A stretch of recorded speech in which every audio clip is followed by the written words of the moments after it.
Edward Griffin is our guest with us till about 45 minutes into the next hour. Your phone calls are coming up. Okay, G. Edward, you've got to the point of domestication. And literally, we have hundreds of textbooks, thousands of white papers, congressional reports, the foundations themselves, scientific dictatorship, global government to carry out a global police state. That's their quotes, to force one-child policy, sterilization, eugenics, mainstream news reporting. The elite are obsessed with this. These are very, very greedy people. They want the life extension technologies. They want the cancer cures for themselves. They want total control. They want it now. So now Al Gore admits his new movie's about how it's a religion, how the environment's a religion. They always plan to have the UN religion. It's all now happening. Please continue. Well, yes, and just before the break, we were talking about the strategy, the fact that this is not an accident. This is not new. This is the foundation for this was laid in strategic form, well, at the turn of the last century. But we were talking about Norman Dodd. I keep coming back to him because I think there's so much to be learned from his testimony. And basically when he went in, he talked to the head of the Ford Foundation, a guy by the name of Gaither, I think was his name. And he said, Mr. Gaither, I would like very much to know what you folks are doing here. And he said, without any hesitation, Gaither said, well, Mr. Dodd, I can tell you exactly what we're doing here. He said, we are putting our resources to work so as to change the United States of America so it can be comfortably merged with the Soviet Union. Those were his exact words. And Dodd said he almost fell off of his chair when he heard that. And he said it wasn't just the Soviet Union, it wasn't that it was communism that they wanted, but the fact was if you could merge the United States with the Soviet Union, which was at the opposite end, people thought, of the political spectrum, well, you could merge it with any nation. And that was the real goal, because they were trying to set up a merger process in which the United States would be merged with the Soviet Union, Red China, France, England, Germany, you know, the world. And he said, well, how can you do that? And he got the answer when he visited the offices of the Carnegie Endowment Fund for International Peace.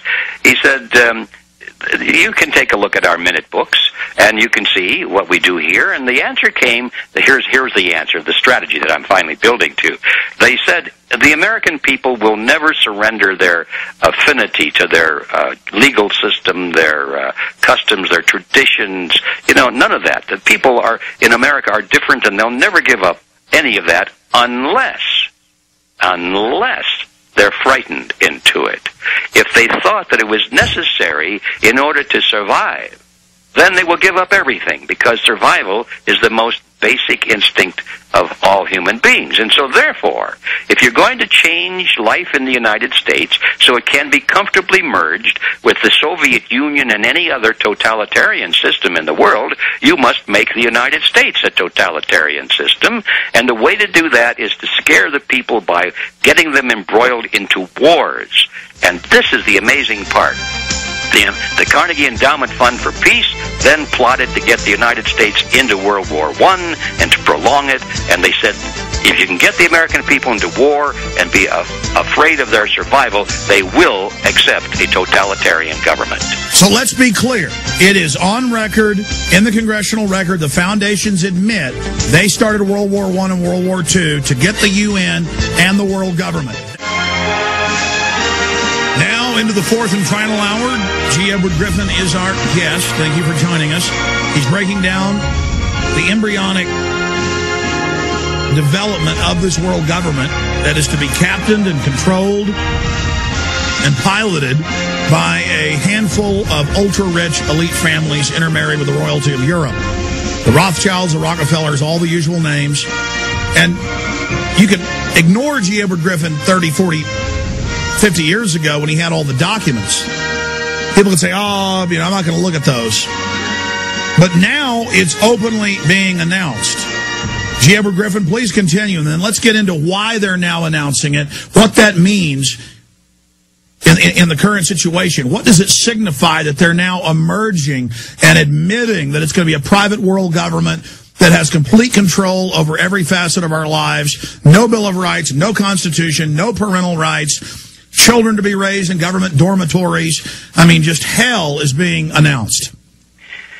Well, my initial reaction to that question is not a very optimistic reaction. I think, honestly, that they feel that it's so close now that you need to talk about it and condition the American mind into accepting it as a reality. There comes a point when you say, hey, here it is, get used to it.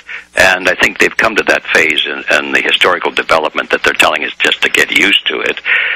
Also, I think it's partly because after all of these years, very few people are indignant about it anymore. I mean, there was a time 20, 30, 40 years ago when the mere mention of what's happening today as a possibility, you'd probably not just be laughed down, but you'd probably be you'd be squirted with tars and feathers because it would sound like you were speaking against America. You know, people did not want to hear that. That's absurd. Let's not consider it, and so forth. Well, now people say, "Oh, yeah, well, we all know that.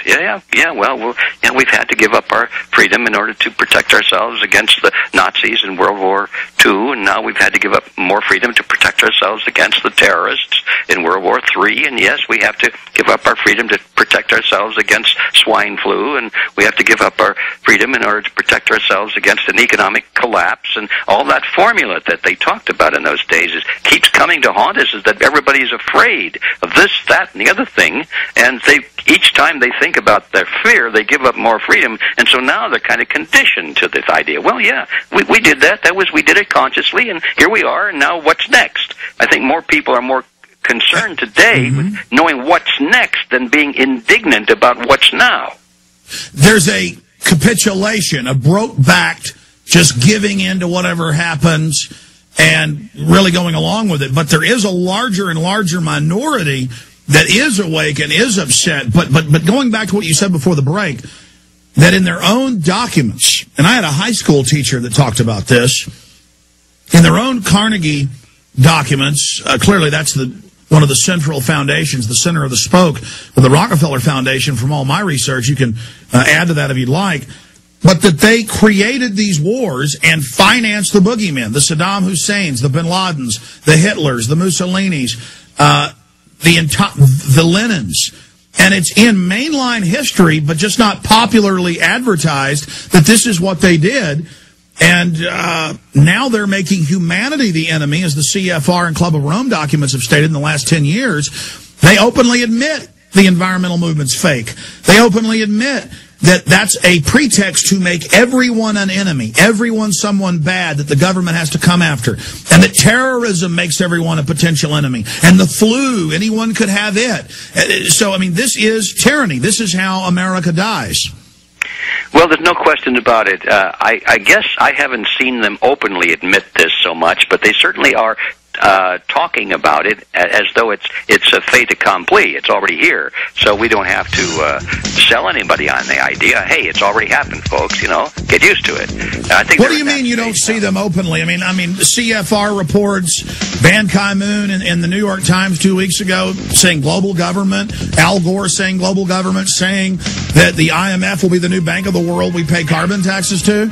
Oh no, I see that, but what I don't see is them admitting that they're using deceit and trickery. They're still keeping that pretty much under wraps.